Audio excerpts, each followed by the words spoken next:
could come from tidal power alone. Wave power, which extracts energy from the surface motions of the ocean, is estimated to have a global potential of up to 80,000 terawatt-hours a year. This means 50% of the entire planet's energy usage could be produced from this medium alone. Now, it is important to point out that tidal, wave, solar, and wind power requires virtually no preliminary energy to harness, unlike coal, oil, gas, biomass, hydrogen, and all the others. In combination, these four mediums alone, if efficiently harnessed through technology, could power the world forever. That being said, there happens to be another form of clean, renewable energy which trumps them all: geothermal power. Geothermal energy utilizes what is called heat mining, which, through a simple process using water, is able to generate massive amounts of clean energy. In 2006, an MIT report on geothermal energy found that 13,000 zettajoules of power are currently available in the Earth, with the possibility of 2,000 zettajoules being easily tappable with improved technology. The total energy consumption of all the countries on the planet is about half of a zettajoule a year. This means about 4,000 years of planetary power could be harnessed in this medium alone. And when we understand that the Earth's heat generation is constantly renewed, this energy is really limitless and could be used forever. These energy sources are only a few of the clean, renewable mediums available, and as time goes on, we will find more. The grand realization is that we have total energy abundance without the need for pollution, traditional conservation, or in fact, a price tag. And what about transportation? The prevailing means of transportation in our societies is by automobile and aircraft, both of which predominantly need fossil fuels to run.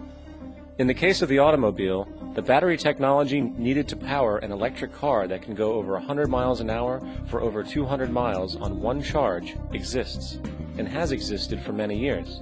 However, due to battery patents controlled by the oil industry, which limits their availability to maintain market share, coupled with political pressure from the energy industry, the accessibility and affordability of this technology is limited.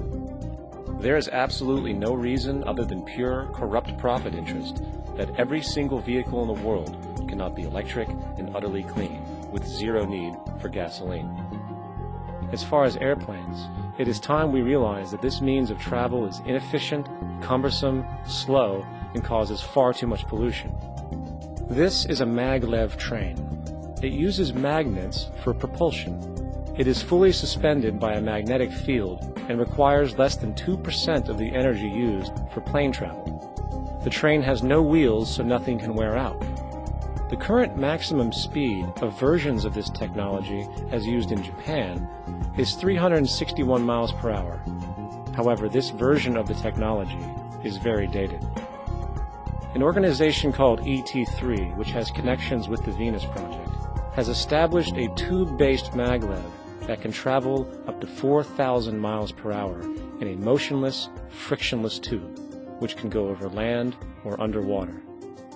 Imagine going from LA to New York for an extended lunch break, or from Washington, D.C. to Beijing, China in 2 hours.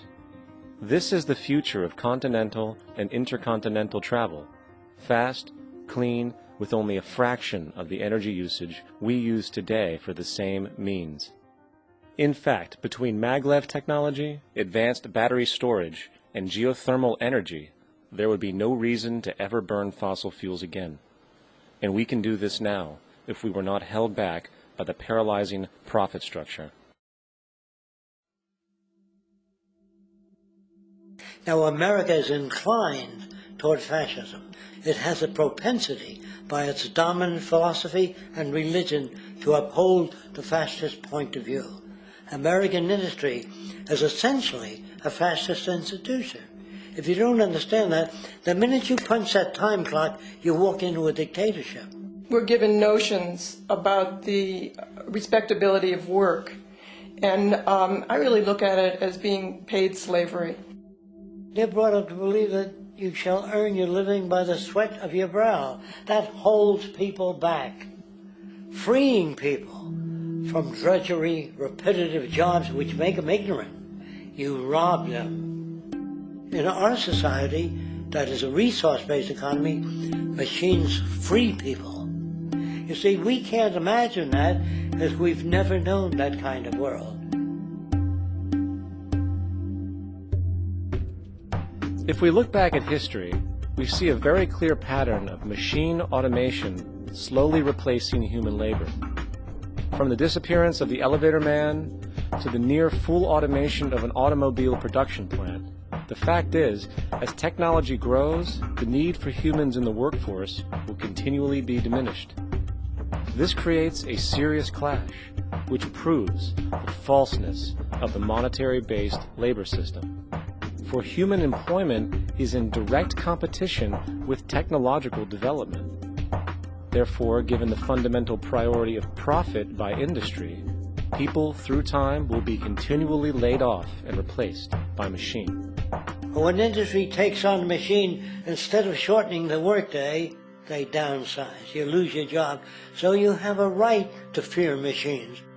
In a high-technology, resource-based economy, it is conservative to say that about 90% of all current occupations could be phased out by machines, freeing humans to live their life without servitude, for this is the point of technology itself.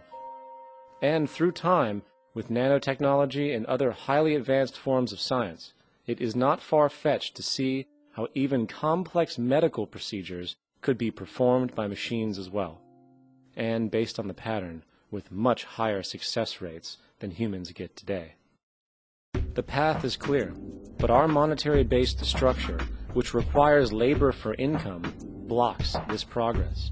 For humans need jobs in order to survive.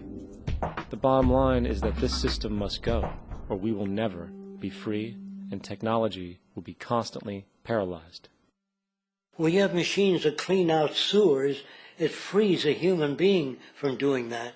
So look at machines as extensions of human performance. Furthermore, many occupations today will have simply no basis to exist in a resource-based economy, such as anything associated with the management of money, advertising, along with the legal system itself. For without money, a great majority of the crimes that are committed today would never occur. Virtually all forms of crime are a consequence of the monetary system, either directly or by neuroses inflicted through financial deprivation. Therefore, laws themselves could eventually become extinct. Instead of putting up a sign, drive carefully, slippery when wet, put abrasive in the highway so it's not slippery when wet.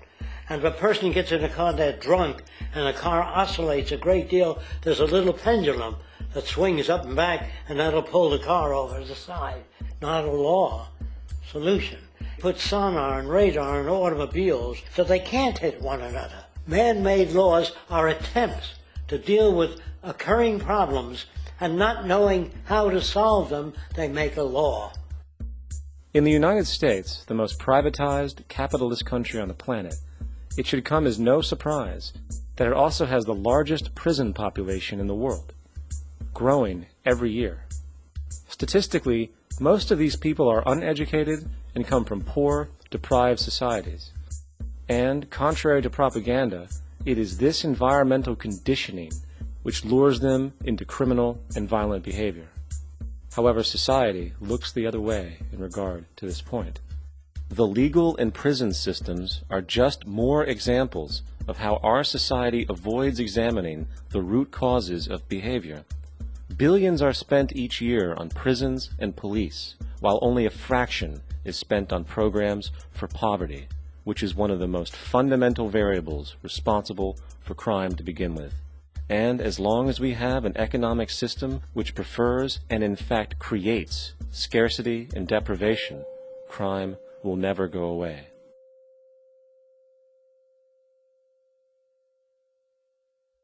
If people have access to the necessities of life without servitude, debt, barter, trade, they behave very differently. You want all these things available without